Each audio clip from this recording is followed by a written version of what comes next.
Schumer was a part of pushing the longest shutdown in U.S. history, 40 days. 41, I believe now, right? And after all that noise, he ended up with 8 Democrats walking away and a promise of a vote later. Let's start from the top because this is unraveling pretty fast. For months and months, Democrats have been fighting to get the Senate to address the health care crisis. This bill does nothing to ensure that that crisis is addressed. I am voting no, and I will keep fighting. I am voting no. I am voting no. Schumer says, I'm voting no. I mean, cute moment, right? Until you realize your own team votes yes without you. Now, that's not leadership. That's the group chat muting you and moving on. And the media reaction came pretty fast. Look, don't let them spin you. The Democrats caved. People have been asking me, what Democrats caved? I want to know. We need to know. Okay, so these are the Democrats who voted to cave to the Republicans. 8 Democratic senators are Dick Durbin, Maggie Hassan, Angus King, Catherine Cortez Masto, Tim Kaine, Jeanne Shaheen, Jackie Rosen, and John Fetterman. They joined the 52 Republicans in this procedural vote to reopen the government without a guaranteed extension of health care subsidies. Just a promise to pick it up and maybe vote on it in December. Come on now. Oh, man, when Don Lemon has to list your de factors like he's reading names off a detention slip, you know something is flipped. That boy is mad. It's not allowed analysis either. That's embarrassment. And thank God it ain't on cable no more. And honestly, it's moments like this that are exactly why I keep myself protected.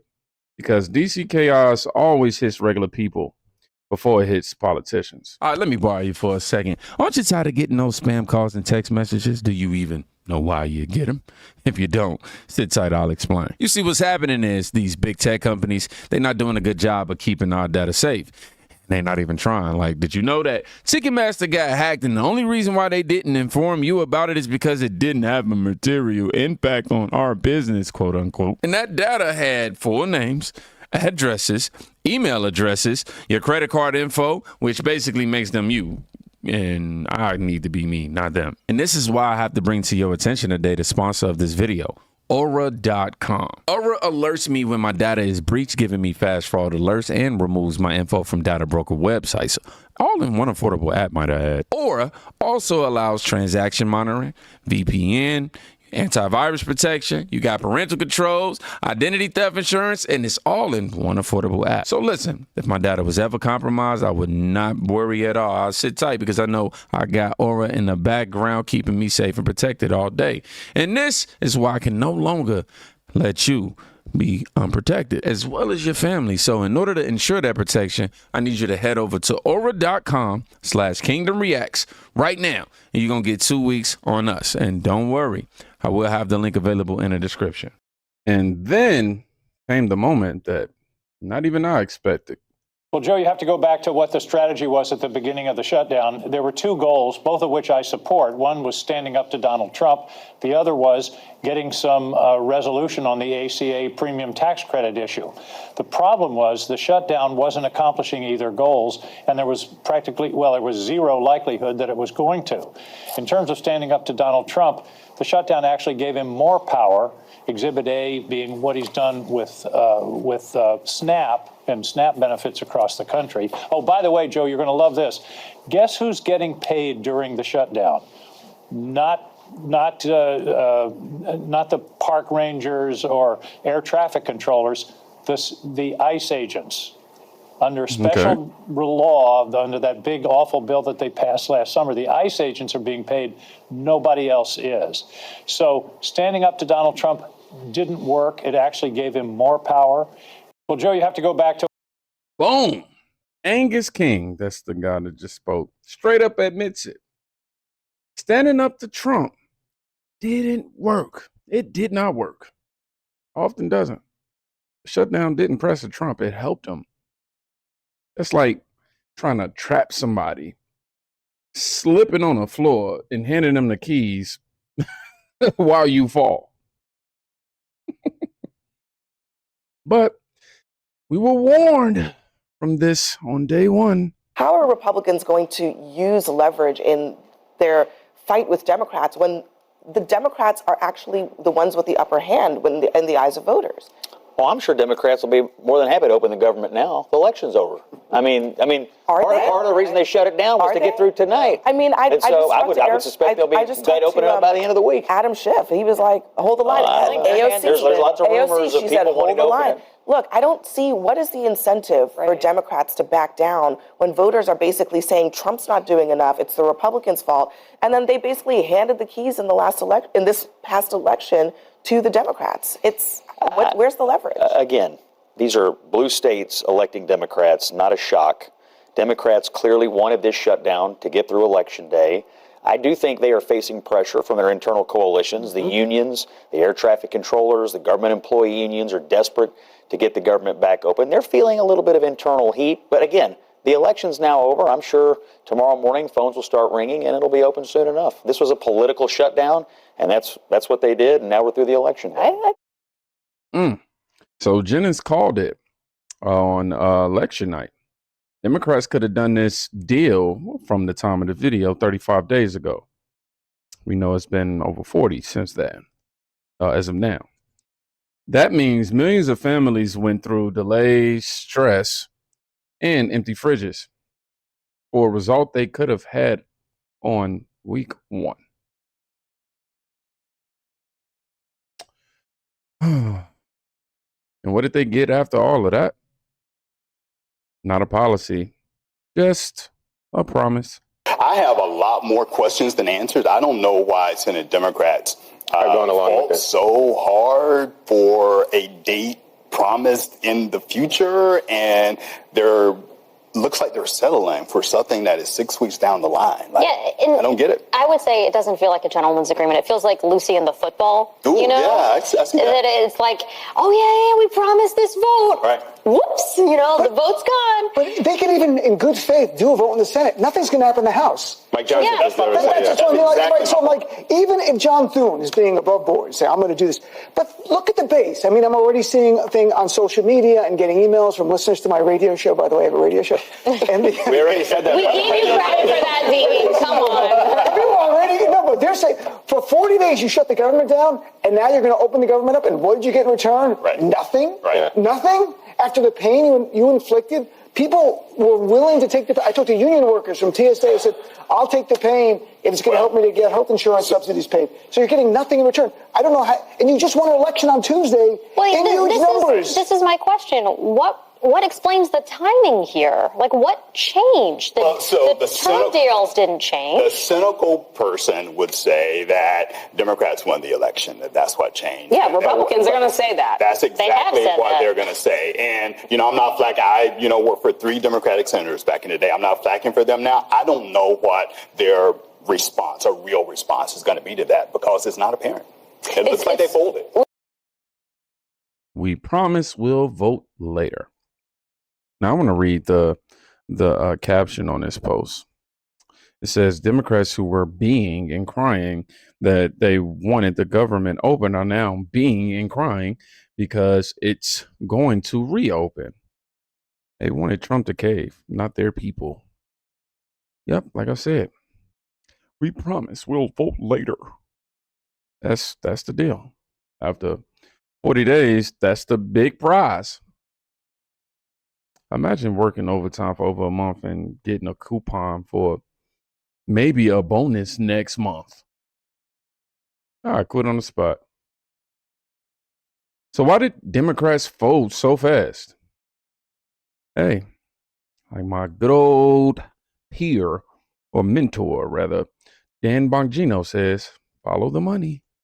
Illegal immigrants are not the reason why our healthcare system is broken. Yeah, it's not deflection at all. In fact, I brought receipts. So here's the CMS, the Center for Medicaid and Medicare Services, right here with their press release earlier this year saying they were having to increase their oversight on states like California who were abusing Medicaid and classifying it as an EUSA, an emergency system, when it wasn't. You've got the average state spends 5% of its Medicaid roughly on emergency services. California, 35 to 40%. Why would that be? Because California passed a state law that says we will fund Medicaid for illegals, and then, oh, by the way, we'll raise our provider taxes, and then, oh, by the way, we'll use that as a match to draw down federal funds. And they're using this whole cavitation process. An accounting trick to put it on the taxpayer. Money is fungible, and California's loophole is abusing it. Listen, and we... All right, back from CNN. Ooh, that was a lively one. And they hate it when you bring receipts. But let's talk about that Medicaid thing for a minute, because what you have right now is a thing called the California loophole.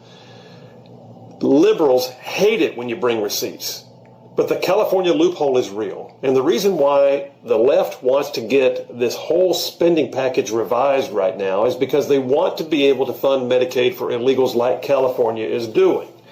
The Center for Medicaid and Medicare Services earlier this year said they were having to increase their oversight. Why? Because California, New York, other states like that were abusing the Medicaid process by turning their emergency rooms into free clinics and then classifying everything as an emergency service and submitting it for federal matching dollars. Not supposed to work that way. Life-giving, life-saving treatment, yes, that's the Hippocratic Oath. Treating somebody for the common cold and giving them basic medical care and calling it emergencies because they walked into an emergency room and then billing the U.S. taxpayer dollars, that's called fraud. It needs to stop. And that's exactly what Republicans are trying to do. It's pretty simple. Yes, illegal immigrants are being given Medicaid dollars, and it's blue states like California that are making it happen. And that, wow, that right there, man. The right says blue states have been gaming federal health care dollars. I mean, the left says it's legal. Either way, it's expensive. And I'm by the way, I'm with it. All this corruption got to stop. They have been gaming federal healthcare dollars. Like I said. Oh, but at the end of the day, voters aren't dumb. People have to realize that people see money going out while they're struggling with groceries and rent. That pressure adds up. And then a counter proposal landed that changed the entire mood. Chuck Schumer walked right into Trump's trap. Democrats thought they could hold the country hostage over Obamacare subsidies. Make sure you like the video right here, follow for more, and let's get into it. Schumer figured we won those off-year elections. Now the GOP has to cave.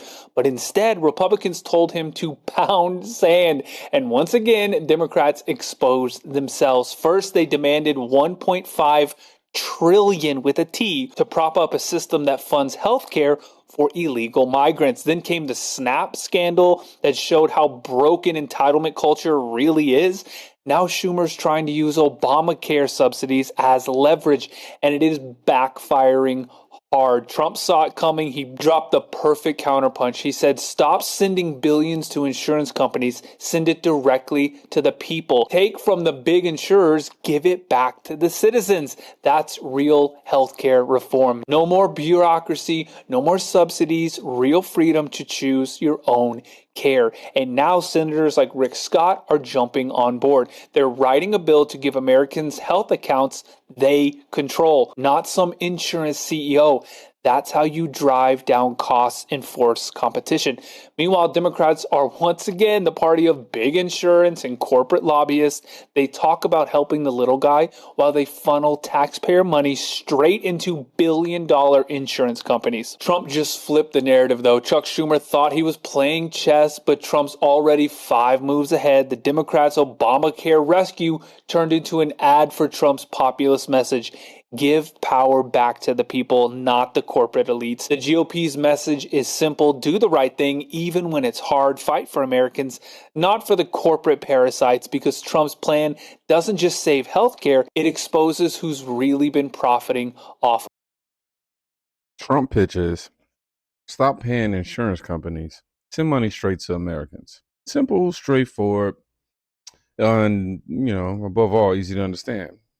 Compare that with Schumer's pitch. Wait for December. Guess which one makes more sense to regular people? And while DC argued theory, reality hit the kitchen table. We have to remain liquid. We can't give everything away based on a number. Here's an example. When I was president, the number that you're talking about was a tiny fraction of what it is now. Biden went totally crazy, gave it to anybody that would ask, gave it to people that were able-bodied, had no problem. Anybody that would ask, we get the number. And it's many times the number of people are on. This wasn't meant for that. It was meant for people that had real problems, in many cases, people that were down and out, people that could be saved. It wasn't meant for people that could do whatever they want, the people that say, well, I don't think I'll work, I'll just, collect this money. Take a look at the number of what it was during my administration and what it was during the Biden administration. It went up many, many times my first term. We have to remain liquid. We can't give. Trump's message lands because people feel it. If you're able-bodied, you should work. Point blank, period.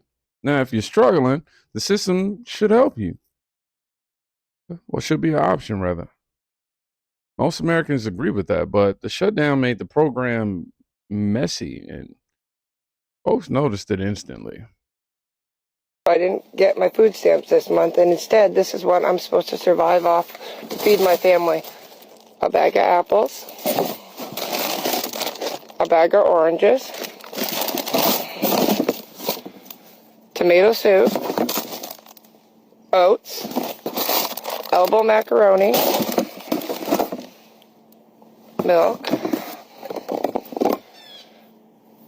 peas, black beans, diced tomatoes, tomato sauce, peaches, more pinto beans, peanut butter, green beans, tuna,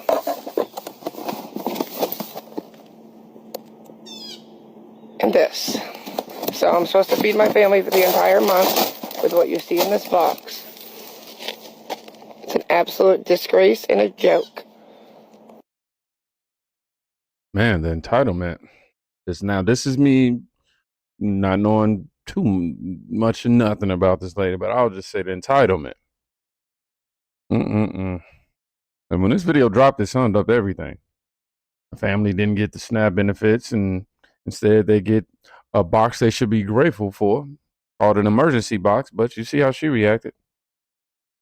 That's not enough for a week, let alone a month. But hey, if you're able-bodied. And now the final blow. Schumer's entire strategy. A vote on the extending the tax credits, it does not guarantee that it's going to happen. So how do you explain, though, to your constituents why it was worth it to put up this fight for so long when in the end you did not get your key demand? Because it wasn't working. How long would it take to not get a response to say it isn't working? In other words, it's been 6 weeks. There's been the Republicans made it clear they weren't going to discuss the health care issue, the Affordable Care Act tax credits, until the shutdown was over. We tried to keep working that for 6 weeks. It didn't happen. The vote that we have, there's not a guarantee for sure. It's more of a guarantee. Here's the way I would put it.